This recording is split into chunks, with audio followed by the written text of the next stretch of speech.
Hey everyone, and welcome. So if you're running a small business in Canada, have you ever stopped to think about who your biggest potential customer could be? Today, we're diving into a market that is absolutely massive, but so often overlooked: selling to the government. This is a huge opportunity, and we're going to break down exactly how you can get a piece of the pie. Okay, let's just kick things off with a number that should really get your attention. $66.9 billion. Yeah, you heard that right. That's how much the Government of Canada awarded in contracts just last year. It's this enormous marketplace hiding in plain sight. Now, I know what some of you are probably thinking. Yeah, right. That's for the huge corporations. Or maybe my business is way too small to even try. That exact mindset, that's what we're going to challenge today. So stick with me, because what you think you know might be wrong. So let's reframe how we think about this. Don't think of it as the government, that faceless bureaucratic thing. Instead, think of it as your biggest potential customer. A customer with massive purchasing power that, believe it or not, buys almost everything you can imagine. And just look at the sheer scale of that purchasing. We're not just talking about a handful of massive multi-million-dollar deals. We're talking about over 500,000 contracts every single year and nearly 2 million credit card purchases. That means thousands and thousands of opportunities are popping up every single day. So, if the opportunity is so big, why aren't more small businesses jumping in? Well, it's because there's this wall of myths built up around the whole process. These ideas that make it seem way too intimidating, way too complex, and honestly, just not worth the effort for a smaller company. But you know what? Today we are going to tear that wall down. Let's replace those myths with the actual reality of the market. And we're going to start with some facts that might seriously surprise you. Okay, here it is, the biggest myth of them all, this idea that you're too small. While the reality is, the government actually buys more from small and medium-sized businesses than it does from the big corporations. Let that sink in for a second. More. And this is exactly who we're talking about. We're talking about solopreneurs, brand new startups, small independent shops, local businesses, even medium-sized companies. You see, you're not an afterthought. You're actually the engine of government procurement. You're who they want to buy from. All right, next myth. Oh, they don't buy what I sell. You would be shocked. I mean, sure, they buy the big stuff like IT services and construction, but look at this. They also buy catering, snow removal, office supplies, and yes, they have even put out contracts for dog grooming. The range is just incredibly vast.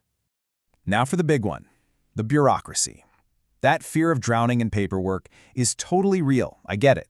But things are genuinely changing. The government is actively working to make things easier, with things like simple electronic bidding and even a program to get you paid in just 15 days. They want you to bid.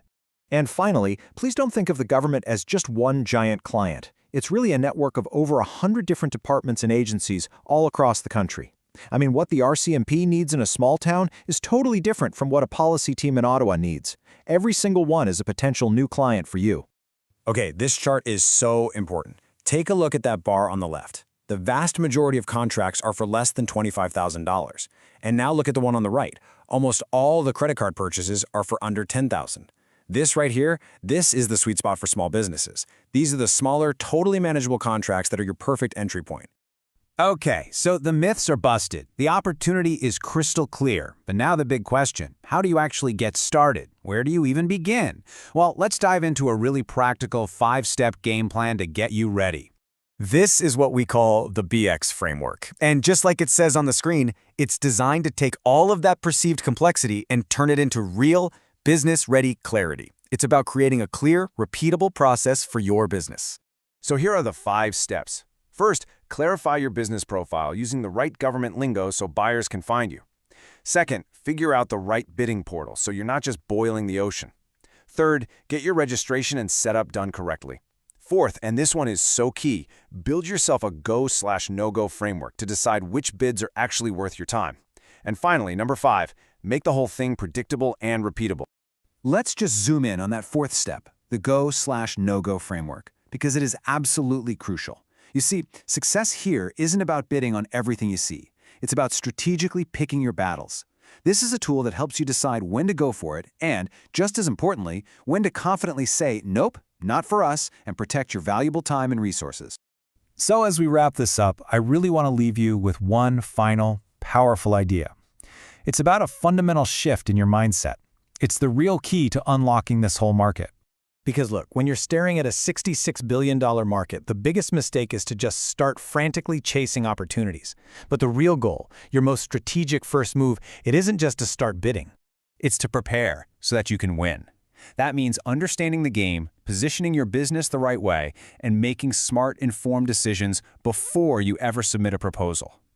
The opportunity is real, it's there, and with the right preparation, it is absolutely within your reach. So, what's your first move going to be?